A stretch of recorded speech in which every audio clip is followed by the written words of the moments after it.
سے بچاؤ فإنی لا اغنی عنکم من اللہ شیئا، میں تم کو اللہ کے عذاب سے نہیں بچا سکوں. انی نذیر لکم بین یدی عذاب شدید، میں خطرناک عذاب سے تم کو ڈرانے والا ہوں، تم میری بات مان لو ورنہ وہ عذاب آ کر تم کو پکڑ لے. جب نبی کریم علیہ السلام نے صفا کے پہاڑ پر یہ پیغام سنایا تو ابو لہب نے اس موقع پر کہا تھا تبا لک سائر اليوم الہذا جمعتنا، تیری تباہی ہو جائے، تو نے ہمیں اس لیے جمع کیا تھا. اس موقع پر قرآن کریم کی آیت نازل ہوئی تبت یدا ابی لہب وتب ما اغنى عنہ مالہ وما کسب، ابو لہب کے ہاتھ ٹوٹ جائے اور ابو لہب تباہ ہو جائے اور اس کا مال و دولت اس کے کام نہ آئے. ابو لہب ویسے ہی ہو گیا، تباہ ہو گیا. اس کو ایک بیماری لگی، اس کے بدن پر ایک دانہ نکلتا ہے، عدسہ کہتے ہیں اس کو عربی میں، اور اس سے ایسی بو ہو گئی، لوگ اس سے دور رہتے تھے حتیٰ کہ مر گیا اور حبشی غلاموں کو لا کر کے لکڑی سے اس کو ایک گھڑے کے اندر پھینک دیا گیا. یہ نبی کریم علیہ السلام نے صفا پر اپنی قوم کے سامنے بات کی ہے. اب دیکھیں صفا کا پہاڑ. حضرات یہ بہت پرانی تصویر ہے، میں نے آپ کے سامنے یہ اس سے زیادہ دے، یہ صفا کی پہاڑی نظر آ رہی ہے، اب نہیں ہے یہ بہت پرانی تصویر ہے. تو یہ صفا کی پہاڑی حضرات نبی کریم علیہ السلام اس پہاڑی پر چڑھ کر آپ نے یہ آواز لگائی تھی یا صباحا، اور پھر سارے لوگ جمع ہو گئے تھے اور آپ علیہ السلام نے ان کو بات سنا دی. یہ آج کل کے حساب سے یہ مسجد حرام ہے. مسجد حرام یہ صفا کی پٹی ہے، صفا مروہ. یہ والا جو گنبد ہے، یہ گنبد کے نیچے یہ صفا کی نشانی ہے. اس کے نیچے جب جائیں گے گنبد کی چھوٹی سی پہاڑی کا ٹکڑا آج موجود ہے، یہ صفا پہاڑی کی نشانی ہے. اسی پہاڑی پر نبی کریم علیہ السلام نے کھڑے ہو کر اعلان کیا. یہ ہے حضرات وہ پہاڑی کا ٹکڑا آج کا. صحیح صاف نظر نہیں آ رہی، یہ کالا کالا. سوق عکاظ تیسرے نمبر پر نبی کریم علیہ السلام اب گھوم پھر کر لوگوں کو بات کرنے لگے.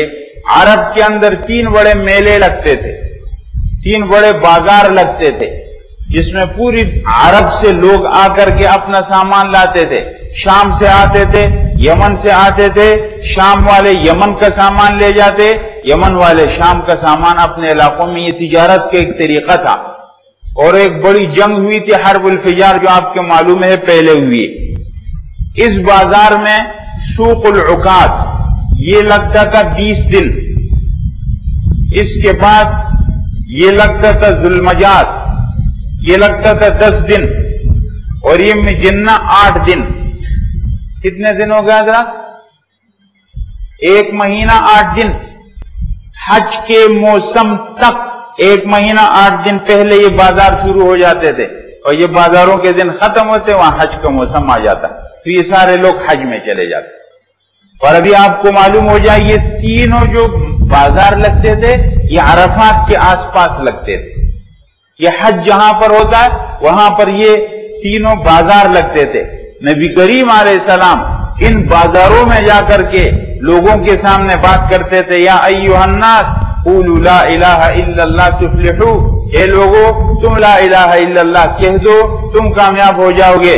یا ایھا الناس ان اللہ یأمرکم ان تعبدوا ولا تشرکوا بہ شیئا، اے لوگو اللہ تم کو حکم کرتا ہے کہ تم اس کی عبادت کرو اور اس کے ساتھ شریک کسی کو مت بناؤ. اور آپ کے پیچھے آپ کا چچا ابو لہب لگا ہوا ہوتا تھا، وہ کہتا تھا یا ایھا الناس لا تطیعوہ فانہ کذاب، اے لوگو اس کی بات مت سنے، جھوٹ بولتا. ایک صحابی خود کہتے ہیں میں منظر دیکھ رہا تھا، آپ علیہ السلام ایک کے خیمے میں جا کر کہہ رہے تھے یا ایھا الناس ان اللہ یأمرکم ان تعبدوا ولا تشرکوا بہ شیئا، اور پیچھے ایک آدمی آ رہا تھا جو کہہ رہا تھا یا ایھا الناس لا تطیعوہ فانہ کذاب، اے لوگوں اس کی بات مت سنے، جھوٹ بولتا ہے. اور ایک اور صحابی کہتا ہے نبی کریم علیہ السلام جا رہے تھے اور آپ یہ بات فرماتے تھے لوگوں کو، اور پیچھے سے ایک آدمی آپ کو پتھر مار رہا تھا اور آپ کے پاؤں سے خون جاری. میں نے معلوم کیا کون ہے، کہا یہ حضرت محمد صلی اللہ علیہ وسلم ہے پیغمبر، اور یہ ابو جہل آپ کے پیچھے لگا. اور آپ علیہ السلام گھوم پھر کر لوگوں کو یہ بات کر رہے.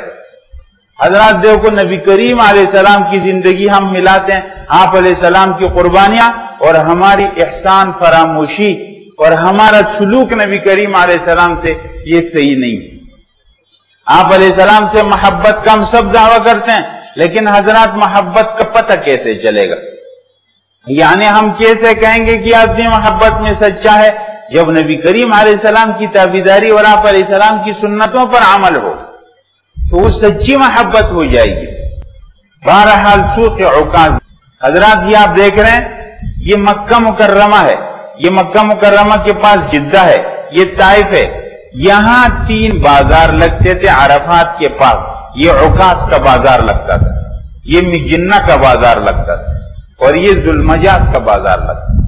یہ 3 بازار لگتے تھے بڑے بڑے، جس میں 1 مہینہ 8 دن تک لوگ رہتے تھے، یہاں سے ادھر جاتے تھے، وہاں سے ادھر جاتے تھے، وہاں سے ادھر جاتے تھے، اور جب بازار ختم ہوتے تھے تو حج کا موسم آ چکا ہوتا تھا، اور آپ علیہ السلام ان جگہوں میں گھوم پھر کر لوگوں کو یہ بات سناتے۔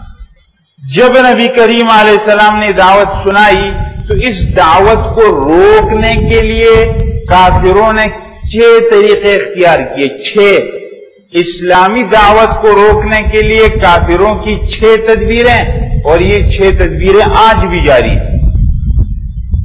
حضرات یہ میں اس لیے صراحت کر رہا ہوں کہ کہیں ایسا نہ ہو جائے کہ ہم نبی کریم علیہ السلام کی دعوت کے مقابلے میں ان 6 میں کسی ایک کا حصہ بن جائیں۔ پہلی تدبیر کیا تھی؟ مصالحت، ابھی تفصیل سے آئے گا۔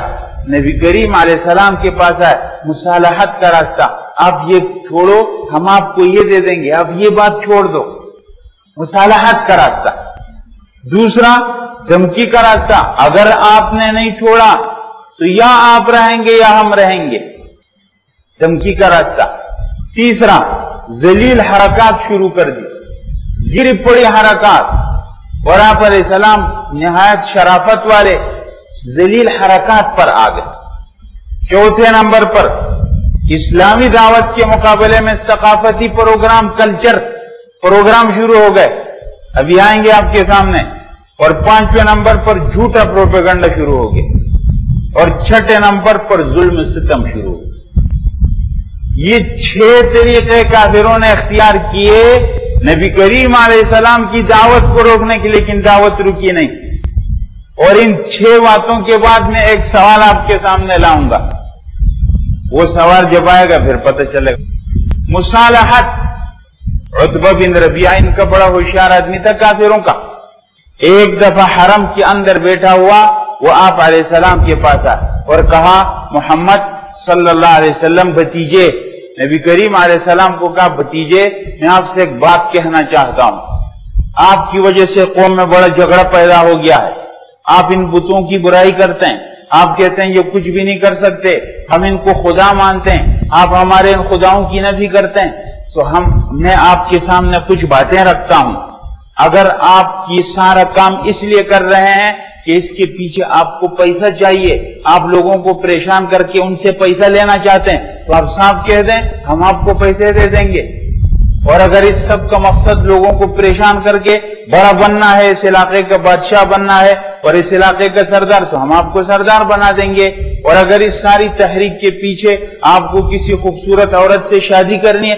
تو ہم آپ کی شادی کرا دیں گے، اور اگر یہ تینوں باتیں نہیں اور آپ کے دماغ میں کچھ فرق ہے کہ آپ کا دماغ کام نہیں کر رہا، اگر آپ کا دماغ ٹھیک ہوتا تو آپ خود اس کو غلط کہہ دیتے، اگر ایسی بات ہے تو ہم آپ کا علاج کر دیتے ہیں، آپ بتائیں ابھی کیا بات ہے؟ نبی کریم علیہ السلام چپ ہے، اس نے اپنی بات پوری کر دی، آپ نے فرمایا آپ کی بات پوری ہو گئی؟ اس نے کہا ہاں۔